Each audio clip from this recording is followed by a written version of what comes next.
صحابی نے اپنے بچے کی شادی پر اپنے گھر میں لائٹنگ نہیں کرائی، لیکن آپ کو دنیا کا کوئی عالم یہ فتویٰ نہیں دے سکتا کہ لائٹنگ کرانا حرام ہے۔ آپ شادی کے موقع پہ ساری گلی سجا لو، آپ ساری چھتوں پہ لائٹنگ کرا لو، کوئی آدمی یہ آپ کو فتویٰ نہیں دے سکتا کہ شادی کے موقع پر لائٹنگ کرانا جائز نہیں۔ کبھی سنا ہے آپ نے کسی سے؟ بولیے یہ جائز ہے، جائز پیسے ہیں تو ٹھیک، بلکہ میں اس سے آگے بڑھتا ہوں، اس سے تھوڑا اور آگے جاتا ہوں۔ حضرت عائشہ صدیقہ رضی اللہ تعالیٰ عنہ فرماتی ہیں میرا جو کمرہ تھا نا جس میں حضور کے ساتھ رہتی تھی اور ایک لمبا زندگی کا عرصہ گزارا، اس میں 3 آدمی سو سکتے تھے، چوتھے کے لیے جگہ ہی نہیں تھی، اور کچا تھا، کھجور کے تنے کھڑے کر کے اس پر کھجور کے پتوں کی چھت ڈالی گئی تھی۔ میں جب ہاتھ اٹھاتی تھی تو میرا ہاتھ اپنی چھت کو چھو جاتا تھا۔ یہ ہے سنت نبی پاک کی، یہ حضور کا طریقہ ہے۔ بتائیے پکے گھر میں، لینٹر والے گھر میں رہنا جائز کہ ناجائز؟ کیوں جی؟ حضور تو کچے مکان میں رہتے تھے، آپ نے کیسے پکا بنا لیا؟ اللہ کی محبوب علی دین کو اس کی اصل بات میں سمجھے، آپ ایسا نہ کریں جس میں انتشار اور امت تقسیم ہو، اس کا اصل مزاج دیکھیں۔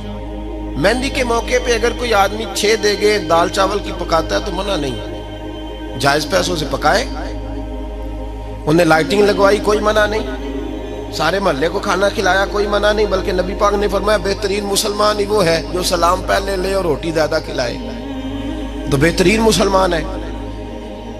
ناجائز کیا ہے؟ ناجائز ہے شادی کے موقع پر بینڈ باجا بجانا، اس میں رقص کرنا، اس میں بھنگڑے ڈالنا، عورتوں مردوں کا اختلاط ہونا، عورتوں کی مووی بنانا، یہ چیزیں ناجائز ہیں۔ تو جو ناجائز ہے اس پہ پابندی لگائی جائے گی، جو جائز ہے اس کے بارے میں یہ کہا جائے گا کہ بھائی احتیاط کی جائے، سنت کی طرف دیکھا جائے تو بہتر یہی ہے۔ لیکن اگر کوئی کسی آدمی کے پاس جائز پیسے ہوں، وہ 100 کنال کے گھر میں رہے، اگرچہ سنت یہ نہیں، اور یہ تو کوئی فتویٰ نہیں نہ دے سکتا کہ حرام ہے تیرا 100 کنال کے گھر میں رہنا، کہ ہے فتویٰ کہیں آپ نے سنا؟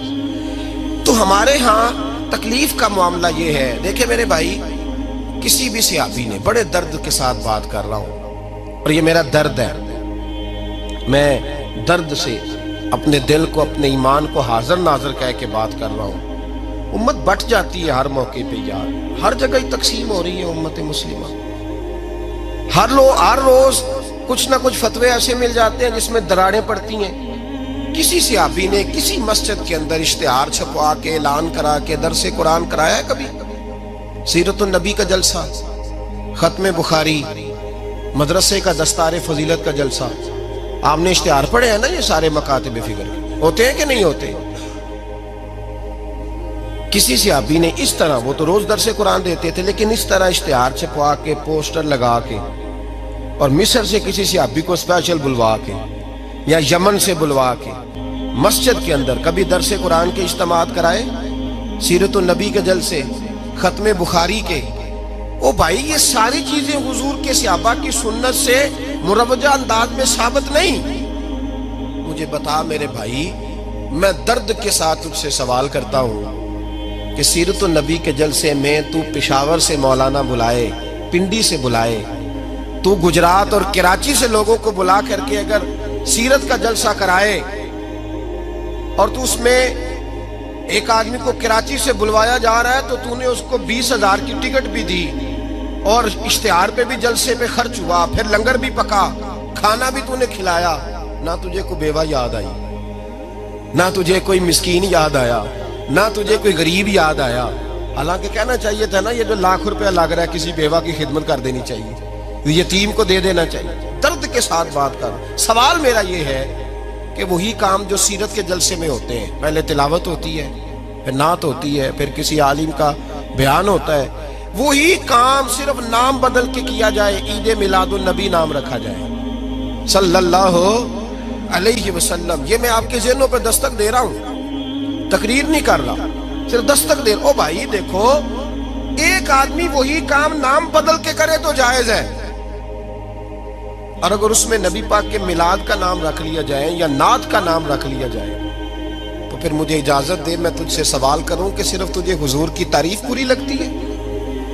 پھر مجھے اجازت دے کہ میں تجھ سے پوچھوں کہ صرف تجھے نعت اچھی نہیں لگتی؟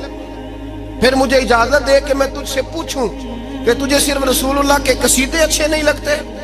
دے مجھے اجازت کہ میں تجھ سے سوال کروں کہ جہاں ذکر رسول کی بات آئے وہاں تو پریشان کیوں ہوتا ہے؟ تجھے پتہ ہی نہیں یہ تو وہ ذکر ہے کہ رب فرماتا ہے تم بیان کرو نہ کرو ورفعنا لک ذکرک، محبوب میں نے خود تیرے چرچے ساری دنیا میں بلند فرما دیے۔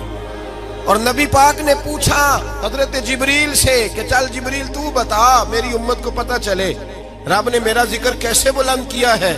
تو جناب جبریل کہنے لگے محبوبہ رب فرماتا ہے میرے نبی سے کہہ دے جہاں جہاں تیرے رب کا ذکر ہوگا وہاں وہاں تیرا بھی ذکر ہوتا رہے گا۔ یہ تو محتاج ہی نہیں کسی کا۔